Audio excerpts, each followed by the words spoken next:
Χαίρετε. Έχει μπει ήδη το φθινόπωρο. Έχει ξεκινήσει. Και είναι μια καλή ευκαιρία να δούμε πώς πήγε το καλοκαίρι. Πώς ήταν η ανάπτυξη των φυτών στο σύστημα. Ποια φυτά είχαν πολύ καλή απόδοση, ποια όχι. Λοιπόν, με μια γρήγορη ματιά βλέπουμε ότι η λιγαριά, ο πάπυρος, το αμπέλι πίσω, η μπανάνα, ο δυόσμος είναι αυτά που κυριαρχούν, θα έλεγα. Όχι ότι τα άλλα δεν πήγαν καλά, πολλά από σπόροι αβοκάντο έχουν βγει, όπως αυτό είναι τώρα φετινό.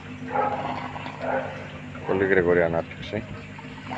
Ο πλάτανος άρχισε σιγά σιγά να ξεραίνονται τα φύλλα του. Η μπανανιά πέρασε το υπόστεγο και η λιγαριά. Τρομερή ανάπτυξη η λιγαριά.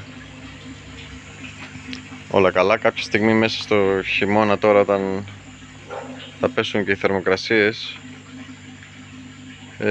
θα πρέπει να κάνουμε ένα καλό καθάρισμα εδώ στο grow bed. Ένα αρέωμα. Πολύ πράγμα υπάρχει.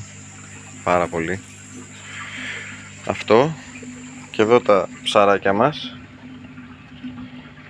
Έχουμε κάνει την προσθήκη 3-4 νέων λαβρακιών. Δεν ξέρω αν μπορείτε να τα διακρίνετε. Και εδώ η τροφούλα τους. Προνύμφη Black Soldier Fly.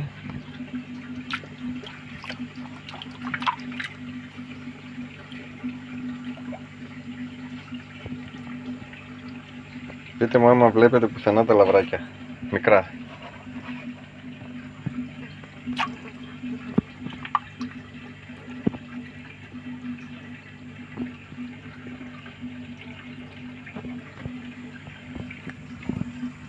Αυτά.